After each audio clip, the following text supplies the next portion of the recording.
The Art of Sustained Attention, a guide to meaningful focus. Why attention matters now. In our current world, the ability to direct your mind toward what truly matters has become more valuable than ever. Yet simultaneously, countless forces work tirelessly to fragment your consciousness. Notifications arrive constantly, choices multiply endlessly, goals sit incomplete while new ones pile up.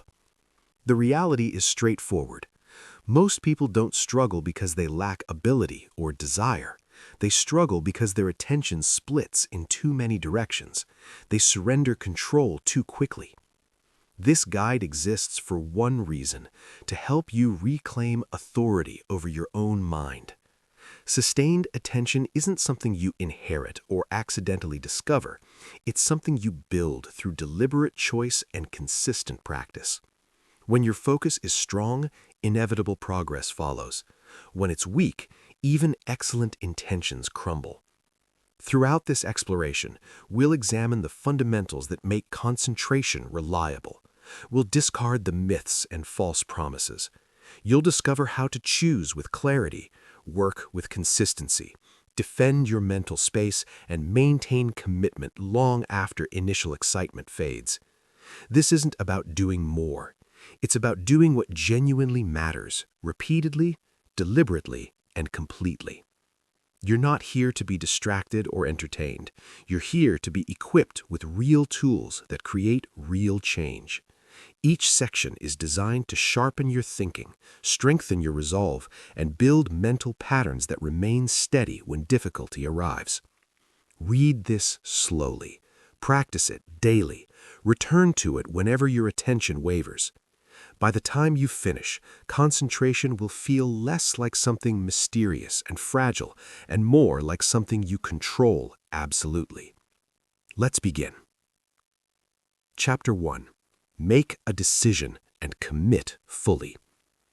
Most people lose concentration not because they're lazy, but because they never truly decide anything.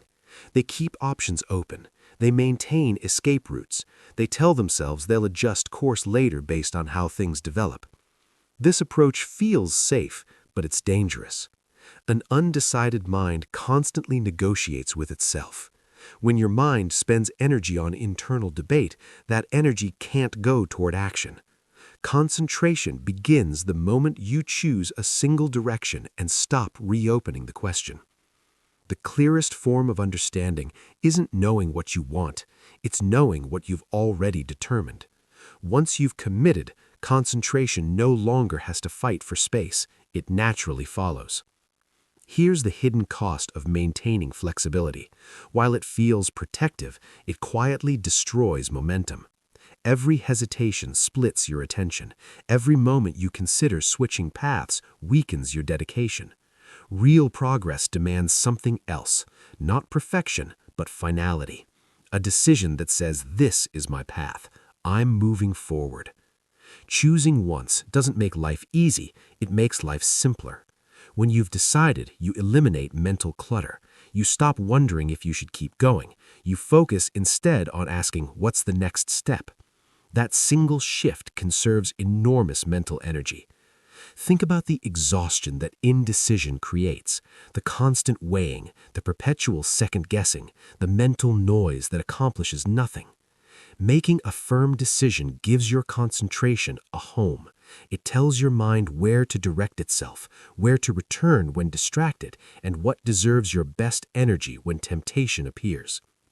But deciding isn't enough. After you decide, you must eliminate. Eliminate alternative options. Stop comparing different paths. Stop glancing sideways at easier routes. You don't need anyone's permission. You don't require approval. Concentration strengthens when it's protected and private. Every path you eliminate becomes a reason your remaining direction becomes stronger. This is where most people falter. They declare their commitment, but don't truly eliminate other options. They speak about dedication, but don't remove their escape routes. They claim to be concentrated, yet they keep imagining alternatives. Concentration cannot survive backup plans. It needs absolute loyalty. It needs you to stop reopening doors you chose to close. Make this uncomplicated. Determine what you're building. Determine what you're working toward. Determine what deserves your best energy right now. Then let that determination stand. Not temporarily, not until it feels thrilling, but until the work is complete. When uncertainty surfaces, and it will, don't debate it. Remind yourself, I've already decided. That single sentence restores your focus. It redirects you toward what matters. It quiets the noise. Make one genuine decision and eliminate everything that contradicts it. That's how concentration transforms from something unreliable into something steady. That's how progress stops depending on your mood. That's how you begin moving forward with certainty, strength, and clear direction. Chapter 2. Reduce mental and environmental noise. Concentration doesn't disappear randomly. It's extracted gradually and quietly by various forms of noise. The most dangerous noise disguises itself as something reasonable. Messages seem urgent, requests sound polite, perspectives show up uninvited. Before you realized what's happened, your mental resources aren't yours anymore. They're scattered across conversations, demands, and interruptions completely unrelated to your path. Understand this early. Not everything that demands your attention deserves it. Not every urgent feeling thing actually matters. The modern world operates on borrowed attention. It thrives on constant reaction. If you don't decide what receives your mental energy, absolutely everything will compete for it. Reducing noise isn't self-centered, it's responsible. You cannot protect something you don't value. If you don't respect your own concentration, nobody else will either. Guilt is the primary tool that keeps noise alive. It whispers that you should respond, should explain, should remain available. But genuine concentration grows the moment you stop obeying every pull on your attention. You're allowed to be unreachable at times. You're allowed to work slowly in a fast-moving world. You're allowed to choose depth over immediate responsiveness. None of this makes you irresponsible. It makes you intentional, and intentionality is what creates meaningful work. Noise takes two forms. External noise comes from outside: messages, notifications, requests, interruptions. Internal noise comes from your mind: endless thinking, constant comparison, replaying past conversations, imagining events that haven't happened. Both drain your mental resources equally. Cutting noise means learning when to stop thinking endlessly and start taking action. Once you move into action, the noise loses its grip. One of the most powerful choices you can make is to limit what enters your awareness. Fewer perspectives, fewer news updates, fewer unnecessary conversations. What you allow into your mind directly shapes what your mind can create. A crowded mind cannot think clearly. A quiet mind can accomplish almost anything. You don't need to announce your boundaries loudly. You don't need to justify them extensively.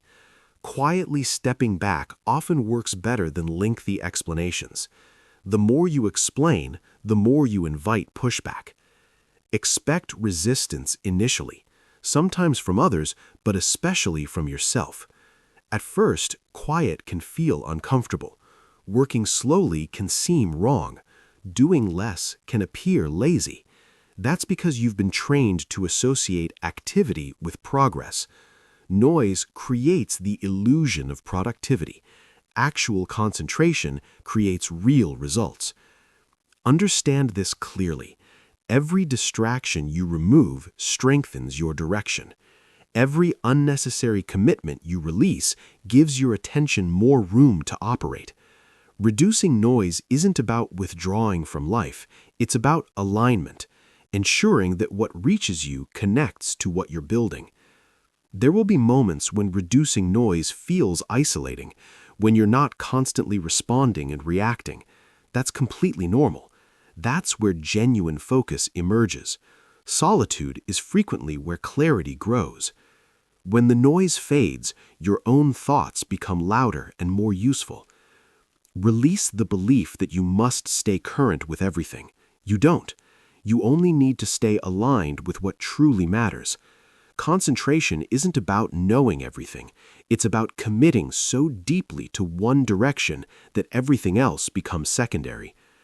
You won't miss what's meant for you by removing noise. What genuinely matters persists. What disappears was never necessary. Trust what happens when you eliminate noise without shame. Your attention becomes steadier. Your thinking becomes sharper. Your energy returns. Concentration stops feeling vulnerable and becomes protected. This isn't isolation from life. It's preparation for impact.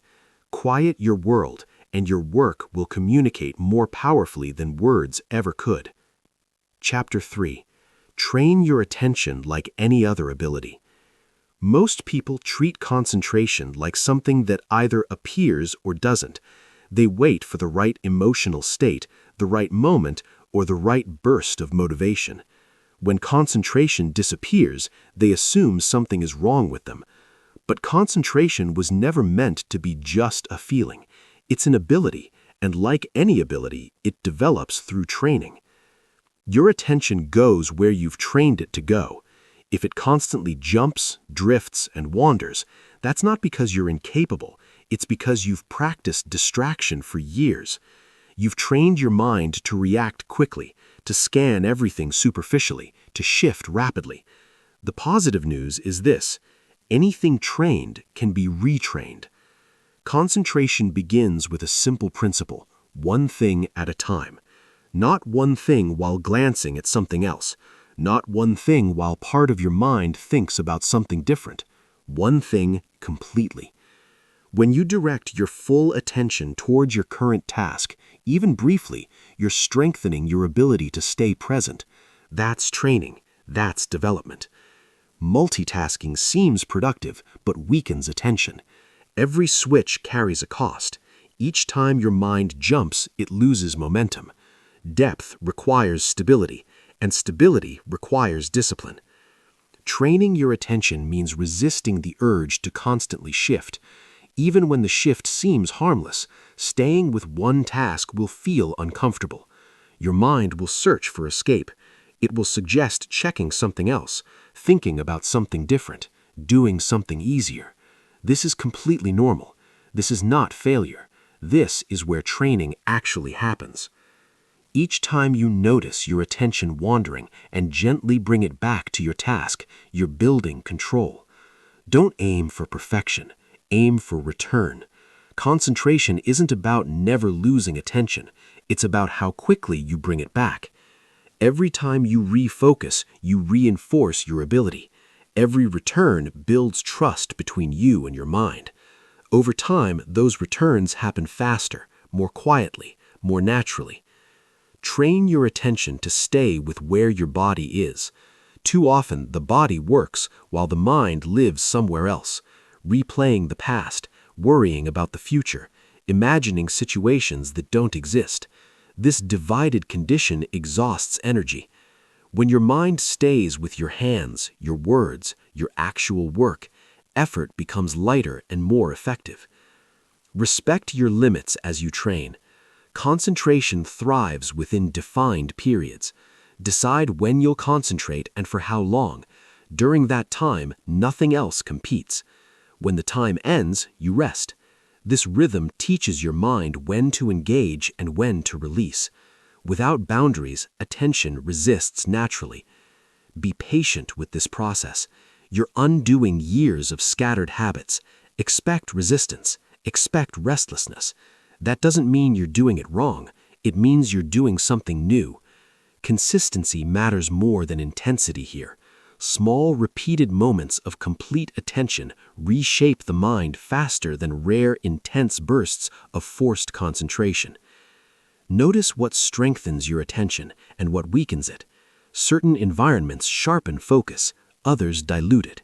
Certain habits support presence, others fragment it. Pay attention to these patterns.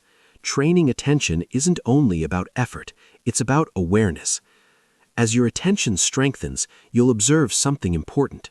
Work becomes calmer. Decisions become clearer. You stop feeling pulled in every direction. Concentration begins feeling stable, almost physical, like something you can hold. That's when you realize the truth. Concentration was never missing. It was simply untrained. Now, with daily practice, it's becoming one of your strongest abilities, quiet, reliable, and always available when you need it. Chapter 4. Create non-negotiable concentration routines. Concentration collapses when it relies only on willpower. Willpower is unreliable. It fluctuates with sleep, mood, energy, and stress. Some days it appears strong, other days it vanishes completely. If your progress depends only on willpower, your results will constantly vary. Routines remove the question of whether and when you'll concentrate. They transform concentration into something automatic. When a routine exists, you don't debate starting, you simply start. The mind resists fewer things when decisions are already made. This is why structure defeats distraction. It reduces choice and channels energy in one direction. A concentration routine doesn't need to be complicated. In fact, simplicity makes it stronger. Complexity creates excuses. A routine might be a particular time of day, a specific location, or a series of small actions that signal to your mind, now it's time to work. Over time, these signals condition your attention. The moment the routine begins, concentration follows naturally. The most effective routines are non-negotiable. That doesn't mean rigid or inflexible, it means respected. Non-negotiable means you don't wait to see how you feel. You don't postpone because the mood isn't perfect. You show up because that's simply what you do. When concentration becomes part of your identity, routines protect it. One of concentration's greatest enemies is decision fatigue. Every unnecessary choice drains mental resources. What should I work on? When should I start? Where should I sit? These tiny decisions accumulate. Routines eliminate them. They free your mind for the actual work instead of preparing for it. Pay attention to when your mind naturally sharpens. Some people concentrate best early. Others concentrate best later. Build your routine around your natural rhythm, not against it. Choose a time you can consistently protect. Defend it. Communicate to others and yourself that this time matters. Your environment matters too. Concentration doesn't thrive in chaos. Clean space creates clear thinking. Remove what doesn't serve your work. Keep what supports it. When your environment consistently signals concentration, your mind learns to respond. Routines also need clear endings. Concentration without rest leads to exhaustion. Knowing when you'll stop allows you to work more deeply while engaged. A defined endpoint creates focus without pressure. It tells your mind, this is contained, give it your best. Initially, routines might feel mechanical and forced. That's fine. Discipline often comes before inspiration. Over time, something shifts. The routine becomes familiar, comforting, even grounding. Concentration feels less like struggle and more like returning to something known. Protect your routines fiercely, especially from small interruptions. Big disruptions are obvious, small ones are dangerous. They persuade you that flexibility is harmless, but consistency is fragile in the beginning. Guard it until it becomes strong. If a routine breaks, don't abandon it. Repair it. Return to it the next day without drama. Perfection isn't the goal, continuity is. Concentration grows through repetition, not through punishment. When you establish non-negotiable concentration routines, you stop depending on motivation. You stop negotiating with resistance. You create structure that carries you forward on good days and difficult days alike. Over time, progress becomes predictable. And when progress is predictable, confidence grows naturally. This is how concentration becomes reliable. Not through force, not through excitement, but through simple, respected routines that quietly move you forward one day at a time. Chapter 5. Act before you feel ready. Most people wait for a feeling that never comes. They wait to feel motivated, confident, inspired, or mentally prepared. Meanwhile, time passes, opportunities disappear, momentum vanishes. Waiting to feel ready seems responsible, but it's actually a trap. Here's the simple truth. Work rarely begins after you feel ready. Usually, feeling ready arrives after you've begun. If you study people who achieve consistently, you'll notice something important. They don't ask themselves how they feel before working. They ask what needs to be done. They acknowledge emotions, but don't let emotions direct them. Discipline leads, feelings follow afterward. This isn't harsh, it's practical. Feelings change constantly. Commitments must remain stable. There will be days when you feel energized and clear. Those days are easy, but they don't define you. The days that define you are quiet, heavy, ordinary. Days when nothing feels exciting. Days when effort feels tedious. If you only work when desire shows up, your progress will perpetually stall. Working without waiting to feel ready means separating emotional state from action. You can feel uncertain and take the next step anyway. You can feel tired and begin anyway. You can feel distracted and focus for 10 minutes anyway. Action doesn't require perfect emotions. It requires willingness. Initially, this feels uncomfortable. Your mind will resist. It will suggest waiting longer, preparing more thoroughly, or doing something easier instead. This resistance isn't a signal to stop. It's proof that you're moving from comfort into growth. When you take action anyway, something important happens. The resistance weakens. Your mind learns that action is inevitable. You don't need to conquer the entire task. You only need to start. Starting lowers the mental barrier. It shifts you from thinking to doing. Once you're in motion, concentration often arrives quietly, not with drama, just enough to carry you forward. Self-trust builds in these moments. Every time you work despite not feeling ready, you prove something to yourself. You demonstrate that your progress doesn't depend on emotion. You show that you're capable of following through. That trust compounds over time. Self-doubt fades because your consistent actions contradict it. This doesn't mean ignoring your actual limits. Rest matters, recovery matters, but there's a difference between rest and avoidance. Rest restores energy. Avoidance maintains discomfort. Learning this difference is important. Ask yourself honestly, do I need rest or am I avoiding discomfort? Working without waiting to feel ready also changes your relationship with fear. Fear loses power when it no longer controls your behavior. You stop asking permission from uncertainty. You move forward with fear present, not in front of you. That single shift changes everything. There will be days when progress seems tiny. That's fine. Small effort done consistently outperforms occasional intensity. Concentration grows through continuity. Even imperfect work moves you closer than waiting ever will. Make this your rule. Begin before you feel ready. Show up before confidence arrives. Do the work while your mind is arguing. Over time, your mind stops arguing. It adapts. It learns that action is inevitable. Eventually, something surprising happens. You start feeling ready more often, not because circumstances changed, but because you changed. Feeling ready became a byproduct of action, not a requirement. This is how disciplined concentration builds, quietly, repeatedly, without drama. You stop waiting for the perfect state and start creating progress in whatever state you're actually in. That choice, practiced daily, moves you forward faster than any burst of motivation ever could. Chapter 6. Concentrate your effort on what matters most. One major reason concentration feels weak is because effort spreads too thin. Energy divides across too many goals, too many projects, too many directions. Everything receives some attention, but nothing receives enough. Progress, however, doesn't respond to scattered effort. It responds to concentrated force. Trying to do everything seems productive, but it quietly prevents anything from reaching completion. When effort is diluted, results are delayed. When effort is narrow and focused, momentum builds. Concentration isn't about doing more. It's about choosing less and committing to it long enough to matter.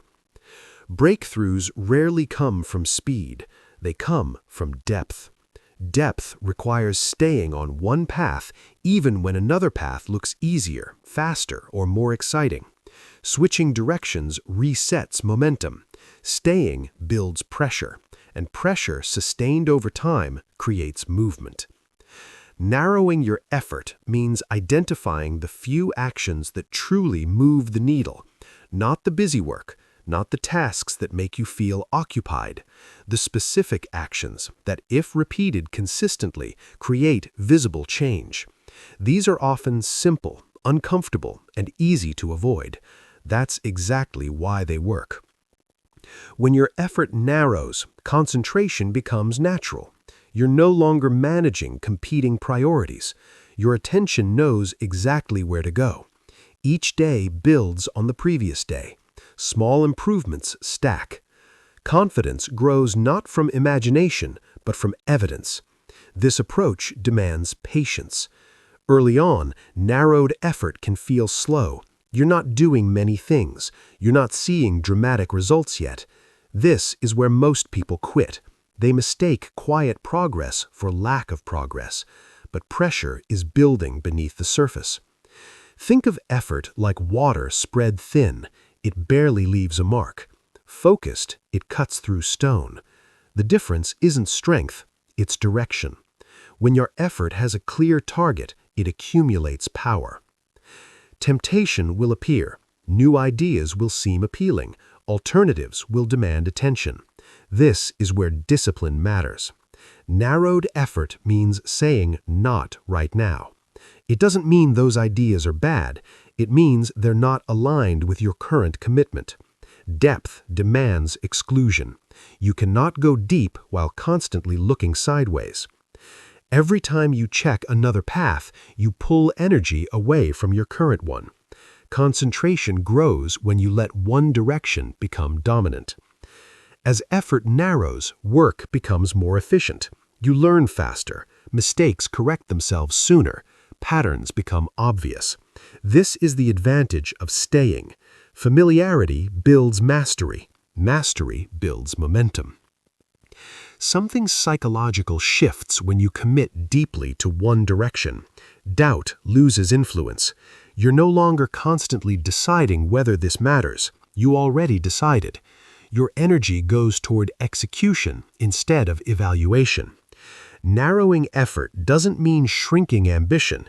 It means honoring your ambition enough to give it full force. It's better to advance one goal significantly than to make shallow progress on 10 different goals. Completion changes how you see yourself.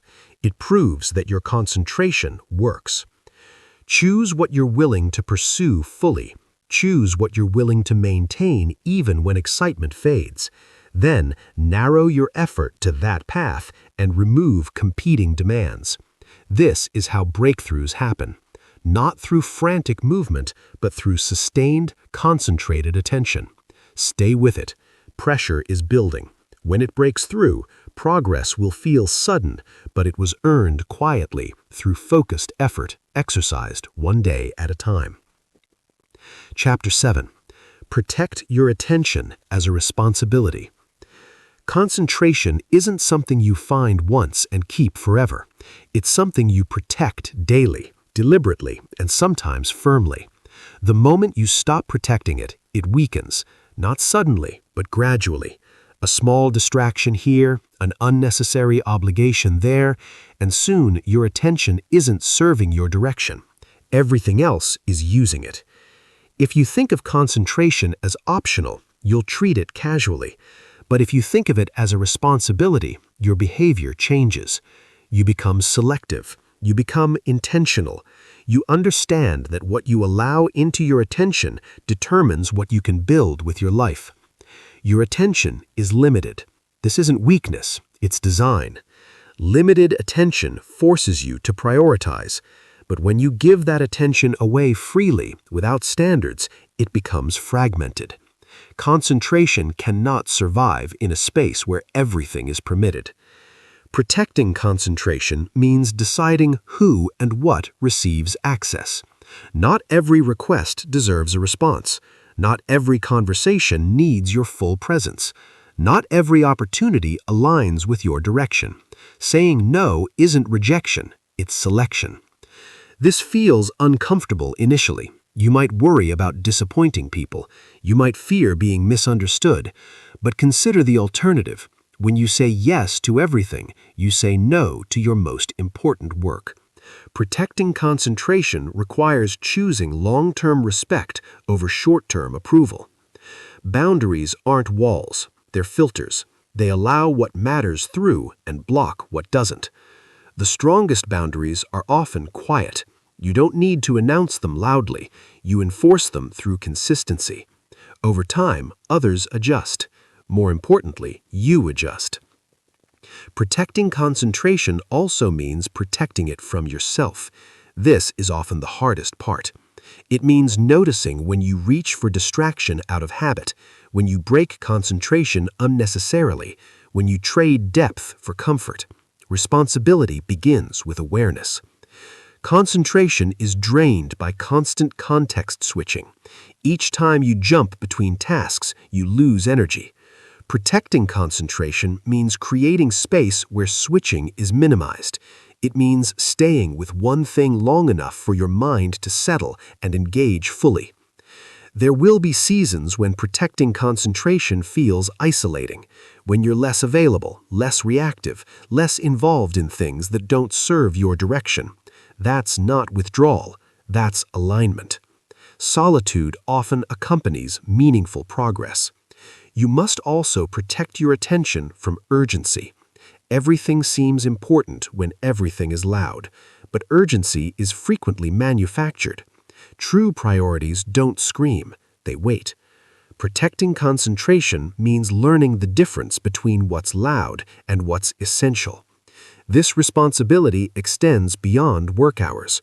What you expose your mind to early shapes your attention. What you dwell on at night lingers into tomorrow. Protecting concentration is a lifestyle choice, not just a work practice. As you protect your attention, something shifts inside you. You feel calmer, clearer, less reactive. Your decisions improve because your thinking isn't constantly interrupted. Concentration stops feeling fragile and starts feeling stable. People who protect their attention move differently. They're not rushed, they're not scattered, they're deliberate. Their progress might look slow initially, but it compounds quietly. Make this commitment clear to yourself. Your attention is not constantly up for negotiation. It's a responsibility to your goals, to your future, and to the work you've chosen to pursue. When you protect your attention like something valuable, it rewards you. It returns clarity. It strengthens discipline. It gives you space to do work that genuinely matters, without apology, without guilt, and without distraction. Chapter 8. Stay steady when progress feels silent. One of the hardest tests of concentration comes when nothing seems to be happening. You're showing up, you're doing the work, you're maintaining discipline, and yet there's no visible reward, no clear feedback, no obvious sign that your effort is paying off. This is the phase where most people drift, not because they're incapable, but because silence makes them doubt. We're trained to expect quick confirmation, a response, a result, a signal that says, yes, this is working. When that signal doesn't arrive, the mind searches for alternatives. It wonders if a different path would feel more rewarding. This is where concentration is truly tested, not during excitement, but during uncertainty. Progress is often invisible before it becomes obvious. Skills deepen quietly, strength builds internally, understanding sharpens beneath the surface. You don't see these changes immediately, but they're happening. The danger is assuming that what you can't see doesn't exist. Staying steady during this phase requires patience, not passive waiting, but active trust. Trust in the process you committed to. Trust in the decision you already made. Trust that consistent effort is building something real, even if you can't measure it yet. Silence isn't stagnation. Silence is accumulation. This is where discipline does its most important work. When there's no applause, no urgency, no external pressure, only you and the task.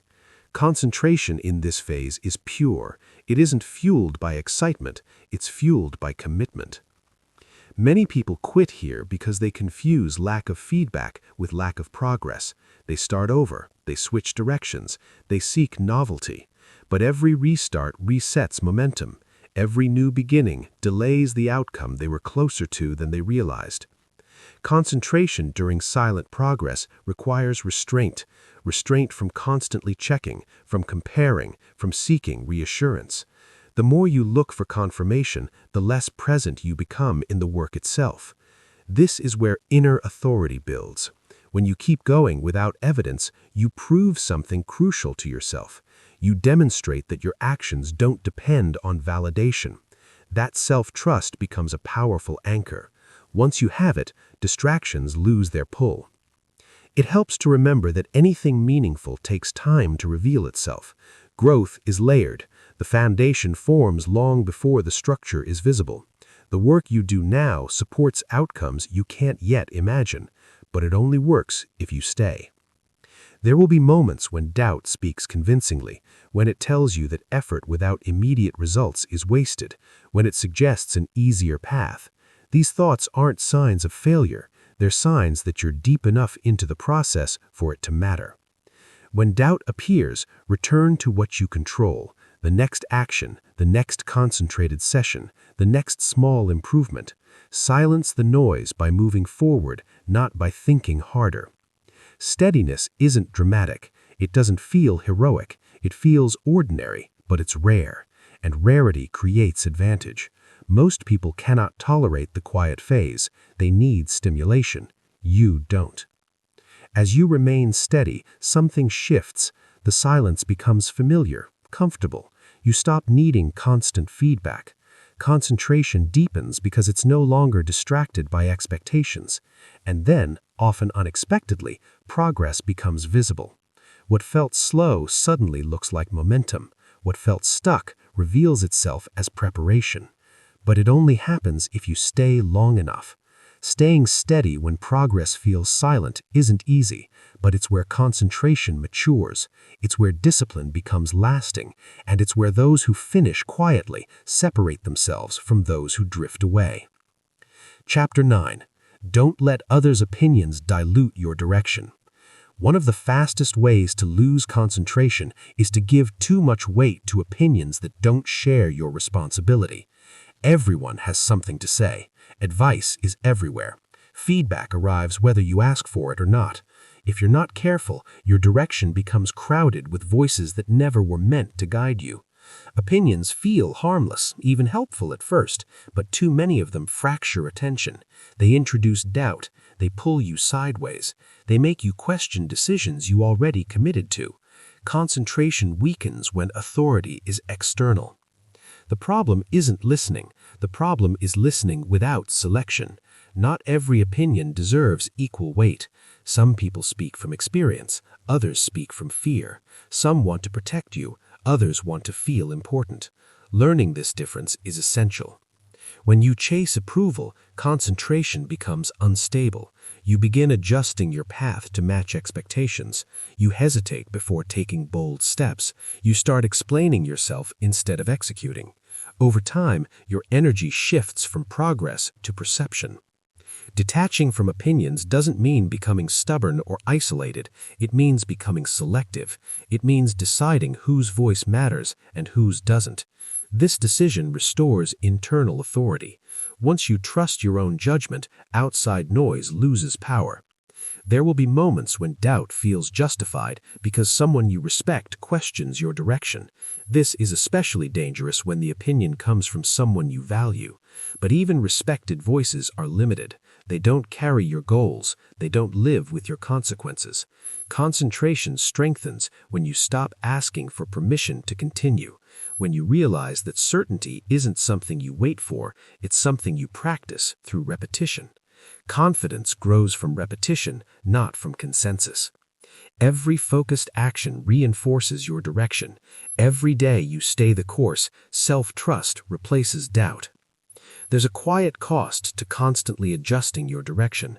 Progress slows, energy scatters, the work never reaches depth. Opinions rarely build anything. Execution does. If you notice yourself frequently explaining your plans, pause. That urge often signals insecurity. The most concentrated people don't over-explain. They let results speak. Silence protects direction. Detachment also means limiting exposure. Not every conversation needs your attention. Not every critique needs a response. The more space you create between your concentration and external commentary, the stronger your internal compass becomes. Initially, detaching feels uncomfortable. You might feel misunderstood. You might feel alone in your commitment. That's part of the process. Concentration often requires solitude, not physical isolation, but mental independence. When you stop reacting to opinions, something shifts. Your mind becomes quieter. Decisions become faster. You move with less hesitation. Concentration feels grounded because it's no longer pulled in multiple directions. There's a difference between guidance and noise. Guidance supports your direction. Noise questions it without responsibility. Learn to recognize which is which. Accept guidance thoughtfully. Discard noise quickly. Ultimately, this is about ownership. Owning your direction, owning your pace, owning your outcome. When you take full ownership, opinions lose their ability to steer you. Detaching from opinions that dilute your direction doesn't make you arrogant, it makes you committed. And commitment sustained over time creates clarity that no outside voice can replace. Your concentration becomes stronger when it's internally anchored. And when it's anchored, you move forward with calm confidence, unbothered, steady, and clear about where you're going. Chapter 10. Simplify your life to strengthen your mind. Concentration struggles in complexity. The more crowded your life becomes, the harder it is for your mind to settle on what matters. Too many commitments, too many possessions, too many expectations. Each one pulls some attention away. Over time, that constant pulling weakens clarity. Simplifying isn't about having less for the sake of it. It's about removing what competes with your concentration. A cluttered environment creates a cluttered mind. When everything around you demands attention, your thoughts follow the same pattern. Simplification begins by noticing what drains you. What you tolerate quietly consumes energy. What you postpone mentally stays open in the background. Concentration improves when loose ends are reduced. Many people confuse simplicity with limitation.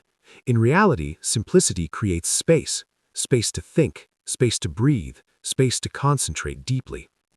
When life is overloaded, the mind stays reactive. When life is simplified, the mind becomes intentional. Start with your commitments. Every commitment has a cost: time, energy, attention. Some commitments move you forward, others keep you busy. Simplifying means reviewing what you've agreed to and asking one honest question: does this support my direction right now? If not, it might be time to release it. Letting go doesn't require drama. It requires clarity. You don't need to justify every choice. You don't need to explain every change. Simplification is a private decision. It's about alignment, not approval. Simplify your environment as well. You don't need perfect order, but you need intentional order. Remove what distracts. Keep what supports. When your space signals concentration, your mind follows. Order reduces friction. Less friction means more mental energy available for meaningful work. Your schedule matters too. Overscheduling fragments attention. When every hour is packed, there's no room for depth. Concentration needs uninterrupted space. Simplifying your schedule means protecting blocks of time where nothing competes. Mental clutter is just as important.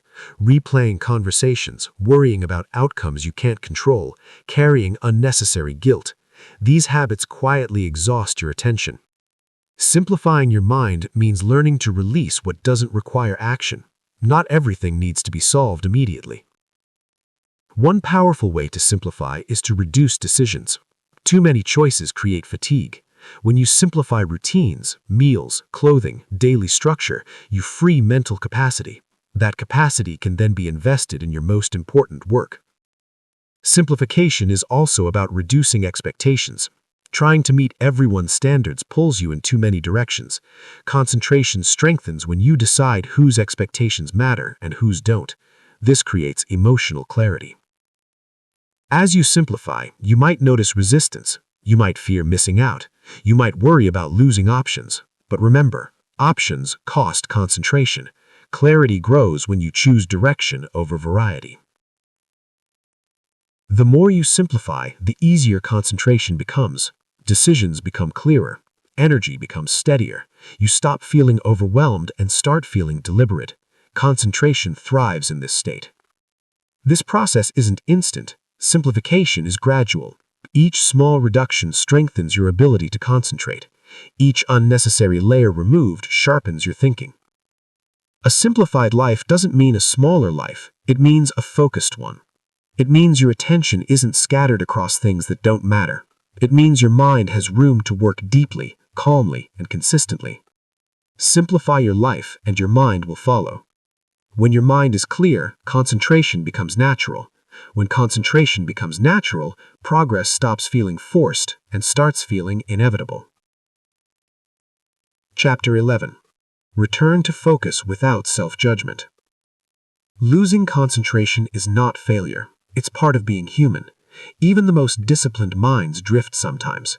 The difference between those who progress and those who stall isn't whether concentration is lost, it's how quickly and calmly it's recovered. Concentration breaks down when distraction turns into frustration. It rebuilds when recovery becomes skillful. Most people respond to lost concentration with harsh self-criticism. They get angry with themselves. They replay the mistake. They waste more energy judging the lapse than fixing it. This reaction feels responsible, but it's actually destructive. Self-punishment keeps attention stuck on the error instead of returning it to the task. Recovery begins with acceptance. You notice the distraction without drama. You acknowledge it without excuses. Then you return. No explanation needed. No emotional weight added. Just a simple redirection. This isn't weakness. It's discipline in its most practical form. Concentration is maintained not by force, but by return. Each time you bring your attention back, you strengthen control. Think of recovery as repetition, not repair. The faster you return, the less energy is lost. Frustration delays recovery. The longer you argue with yourself, the further you drift. Calm correction shortens the distance.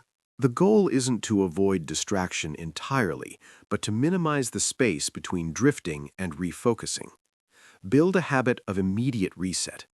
When you notice your attention wandering, gently anchor it back to the next small action. One sentence, one page, one step. Large corrections overwhelm. Small corrections work. Guilt has no place in concentration. Guilt creates resistance. Resistance drains energy. Concentration thrives in neutrality. When you treat distraction as information instead of failure, you stay in control. This also applies to missed days, broken routines, and unfinished sessions. Skipping once doesn't erase progress. Quitting because you skipped does. Recovery means continuing without carrying yesterday into today. Many people abandon structure because they believe they've ruined it. That belief is the real problem. Discipline isn't fragile, it's flexible. It bends and returns. Your internal dialogue matters here. Speak to yourself the way a good mentor would, directly, calmly, solution-focused. Back to work. That's enough. No lecture required. Recovery also means adjusting, not just restarting. If concentration breaks repeatedly, something needs to change. Shorter sessions, fewer distractions, clearer boundaries. Recovery isn't blind persistence, it's intelligent continuation. There will be moments when distraction feels persistent, when the mind resists settling. Lower the bar in those moments. Reduce the task. Focus on starting rather than finishing. Momentum often returns once motion begins. Learning to recover concentration without punishment builds resilience. You stop fearing mistakes. You stop overreacting to slips. Progress becomes steady because it's no longer disrupted by emotional overcorrection. Over time, recovery becomes faster, quieter, almost automatic. Distraction still appears, but it no longer derails you. Concentration returns because returning has become a habit. This is maturity in discipline, not rigid control, but reliable correction. You don't need to be perfect. You need to be consistent in coming back. When you recover concentration without punishment, you protect momentum, preserve energy, and stay aligned with what matters, moving forward calmly and steadily, no matter how many small corrections it takes. Chapter 12. Become someone who completes what they start. Concentration reaches its highest expression when it becomes part of who you are, not something you try, but something you do, not a temporary effort, but a personal standard. This matters because identity quietly determines behavior long before motivation becomes involved. Most people start things easily. They begin with enthusiasm, they collect ideas, they feel productive. But starting is common, finishing is rare, and rarity is what builds confidence. The person who finishes becomes someone they can trust. Every unfinished task leaves a small mark, not heavy guilt, but subtle doubt, a quiet question: will I actually follow through? Over time, those questions add weight. Concentration weakens because the mind no longer believes in completion. Identity shifts toward inconsistency. Becoming someone who finishes reverses that pattern. It rebuilds self-trust. Each completed task reinforces the belief that you do what you say you will do. That belief strengthens concentration automatically. The mind follows through because it expects completion. Finishing isn't about perfection, it's about closure. Done is better than ideal. Finished is better than flawless. Concentration grows when you move things across the line, even imperfectly. Completion creates momentum. This requires resisting the urge to abandon. When excitement fades, the middle of any effort is uncomfortable. Novelty disappears. Difficulty appears. This is where identity is tested. Do you finish when it's easy or when it's necessary? Finishing means staying present during the least exciting parts. It means continuing when recognition is absent.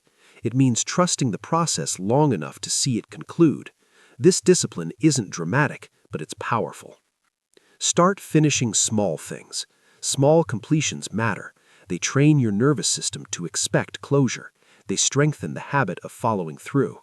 Over time, this habit scales naturally. Avoid collecting unfinished projects. Each one pulls attention. Each one drains clarity. Concentration thrives when mental space is clean. Finishing clears space not just in your schedule, but in your mind. You don't need to finish everything immediately. You need to finish intentionally. Decide what you will complete and commit to it fully. Completion is a choice, not an accident. Notice how your posture changes when you finish something, how your energy shifts, how confidence rises quietly. This is identity forming. This is concentration becoming internal. Finishing also builds patience. You stop chasing novelty. You learn to sit with effort. You learn to stay. This ability carries into every area of life. There will be moments when quitting feels justified, when starting over seems appealing. But remember, starting over delays trust. Finishing builds it. Being the person who finishes doesn't mean never adjusting. It means adjusting without abandoning. It means carrying things to completion even if the path changes over time. This identity becomes self-reinforcing. Concentration strengthens because your mind expects continuity. Resistance fades because quitting is no longer an option you seriously consider. You become calmer, more grounded, less scattered. Your attention has direction because your identity has structure. Becoming the person who finishes is one of the most powerful shifts you can make. It transforms concentration from effort into habit, from discipline to character. When concentration becomes character, staying the course no longer feels like struggle. It feels like who you are. Chapter 13. Stay focused through life's disruptions. When life disrupts you, no plan survives untouched. Life interrupts without warning. Energy drops. Emotions rise, circumstances change. This isn't a flaw in your system, it's reality. The real question isn't whether disruption will come, but whether your concentration can survive it. Most people lose concentration not because they lack discipline, but because they expect conditions to stay stable. When life shifts, their structure collapses. Concentration, however, isn't meant to depend on ideal conditions. It's meant to adapt. Disruption often brings emotional weight, stress, disappointment, fatigue. In these moments, the mind seeks relief. It looks for distraction. It wants to pause everything until things feel normal again. But waiting for normal can mean waiting forever. Staying focused during disruption doesn't mean ignoring your emotions. It means not allowing them to dictate your direction. You acknowledge what you feel, but you don't hand it control. Concentration remains active even when energy is low. This is where flexibility matters. When life disrupts you, adjust the scale, not the commitment. You may not be able to give full effort. That's fine. Give consistent effort. Progress may slow, but it doesn't stop. Reduce the task, shorten the session, simplify the goal. Concentration doesn't require intensity to survive. It requires continuity.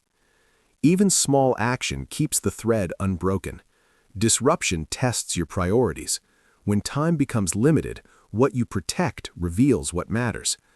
Concentration strengthens when you continue showing up in small ways rather than disappearing completely. There will be days when your best looks different. Accept that discipline isn't rigid. It bends to reality without breaking. What matters is that you stay connected to the work, even loosely. Avoid the trap of all or nothing thinking.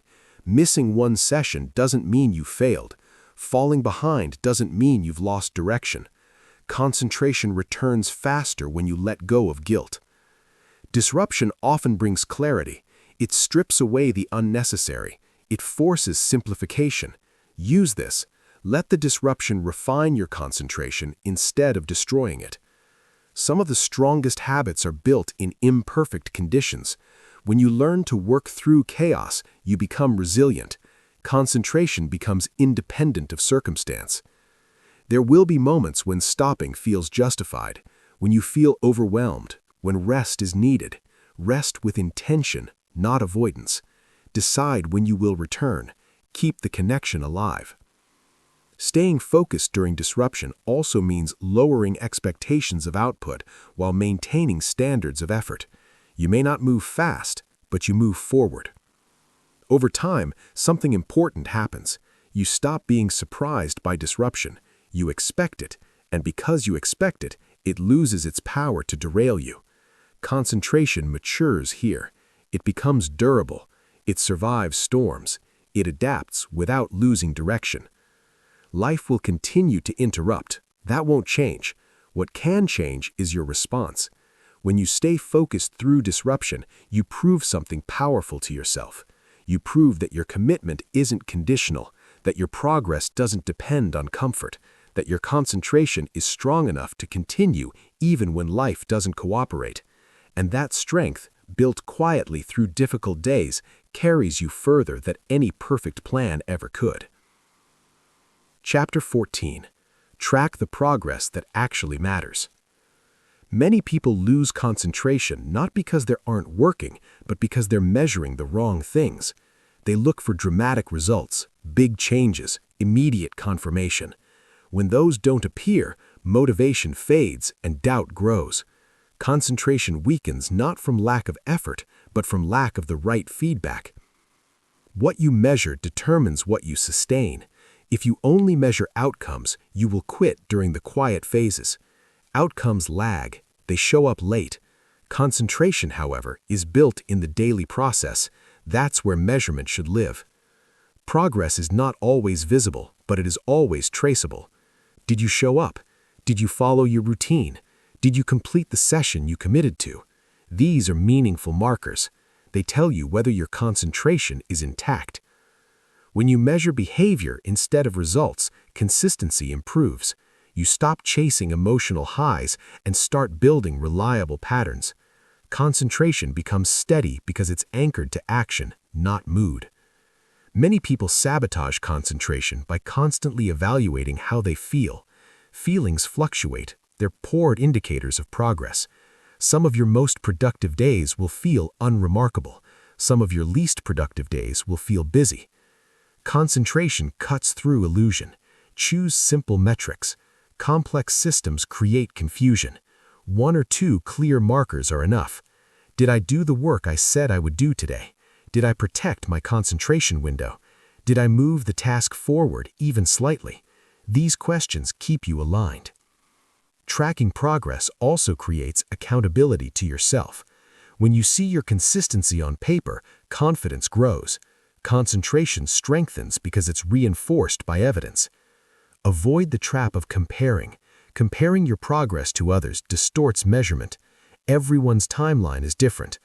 Concentration weakens when it's constantly judged against someone else's results. Instead, measure against your own standard. Are you more consistent than last week? More focused than last month? Progress is personal. Concentration grows when the benchmark is internal. Measurement also provides clarity.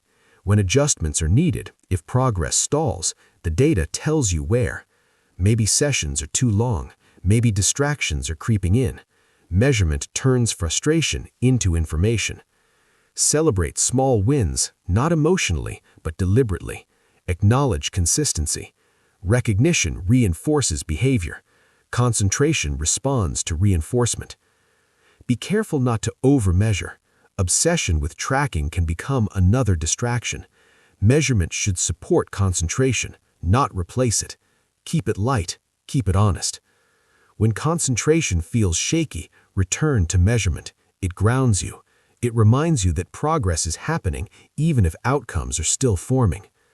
Over time, measuring what matters changes your relationship with effort. You stop demanding instant results. You trust the process because you can see it working. Concentration becomes less emotional, more mechanical, more dependable. You show up because the system works, not because you feel inspired. Measuring progress that actually matters keeps you moving during doubt. It anchors you during silence. It turns patience into confidence. When you know how to measure correctly, concentration becomes sustainable. And when concentration is sustainable, results arrive, not suddenly, but inevitably.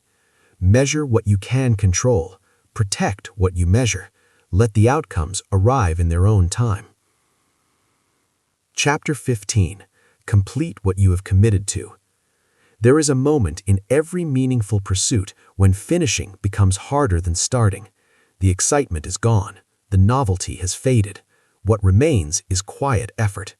This is where concentration proves its worth, not in ambition, but in completion. Starting feels hopeful. Finishing feels demanding. It asks for patience, discipline, and loyalty to a decision made long ago. Most people never reach this stage because they leave when things become ordinary. But ordinary effort sustained is what creates extraordinary results. Finishing requires endurance. It means staying when there is nothing new to discover, when the work is familiar, when progress feels incremental. This phase is not glamorous, but it is decisive. Concentration that survives here becomes unbreakable. Completion is powerful because it closes a loop. It releases mental energy. It provides proof, not to others, but to yourself, that you follow through. That proof changes how you approach everything else. Many people abandon projects not because they can't finish, but because they underestimate the value of finishing. They move on too quickly, chasing the feeling of beginning again. But beginnings don't build confidence. Endings do. Concentration sharpens near the finish line. The task becomes clear. Distractions lose appeal. You know what must be done. This clarity is earned through staying. There will be moments when quitting feels reasonable, when you believe you've already learned enough, when you wonder if completion even matters. These thoughts are familiar to everyone who gets close to finishing. They're not signals to stop, they're signals that you're near. Finish anyway. Finishing doesn't require perfection, it requires closure. The final version doesn't need to impress, it needs to exist. Completion allows learning to settle. It allows growth to register. When you finish something, you change how you see yourself. You become someone who completes. That identity carries forward. The next challenge feels lighter because you trust your ability to follow through. Finishing also teaches restraint. You stop overthinking. You stop tweaking endlessly. You accept progress as sufficient. This acceptance frees your concentration for future work. The final stretch often reveals distractions that weren't obvious earlier. Fatigue invites avoidance. Protect your concentration here. Narrow your attention, reduce inputs, stay with the task. There is dignity in finishing quietly. No announcement, no drama, just done. This quiet completion builds a confidence that doesn't depend on recognition. Once you cross the line, pause. Acknowledge the effort. Let the completion settle. This moment matters. It marks the end of one chapter and the readiness for another. Finishing what you started is not about stubbornness, it's about integrity. You honor the commitment you made to yourself. When you make finishing a habit, concentration becomes reliable. Projects stop lingering. Energy stops leaking. Momentum builds naturally. This is the final proof of concentration, not endless activity, but completed work. Finish what you started, carry it across the line, and take that identity with you into whatever comes next. Conclusion: concentration as a daily choice. Concentration is not something you master once and move on from. It's something you choose again and again. Every day presents the same quiet decision. Will you protect your attention, or will you give it away? Will you stay with what matters, or will you drift toward what is easy?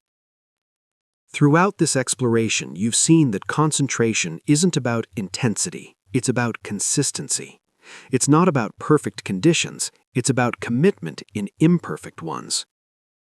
Concentration builds when you decide clearly, eliminate distractions without guilt, train your attention patiently, and return to the work even when motivation is absent. You've learned that concentration grows stronger when effort is narrow, when life is simplified, when opinions lose their power, and when progress is measured by behavior instead of emotion. You've seen that losing concentration isn't the end, that recovery done calmly and without punishment is part of the discipline. And most importantly, you've seen that concentration reaches its highest form when it leads to completion. This is what separates those who move forward from those who stay busy. Not talent, not intelligence, not constant inspiration, but the quiet ability to stay with the decision long enough for it to matter. There will be days when concentration feels strong and days when it feels fragile. Expect both. The difference now is that you know what to do. You know how to return. You know how to simplify, narrow, protect, and continue. Concentration no longer needs to be dramatic. It only needs to be dependable. Remember this. You do not need to control everything to make progress. You only need to control your attention. Where your attention goes, your energy follows. Where your energy goes, results eventually appear. Let this approach be simple. Decide what matters, remove what doesn't. Show up even when it's hard. Stay steady when progress is silent. Finish what you start, then do it again. Concentration is not loud. It doesn't announce itself, but over time it builds a life that feels aligned, deliberate, and strong. A life where effort compounds instead of scattering. A life where you trust yourself because your actions consistently match your intentions. Carry this forward. Practice it daily. Return to it whenever you drift. Concentration is not about rushing toward the future. It's about staying present long enough to build it. Stay focused until your most important goals become reality.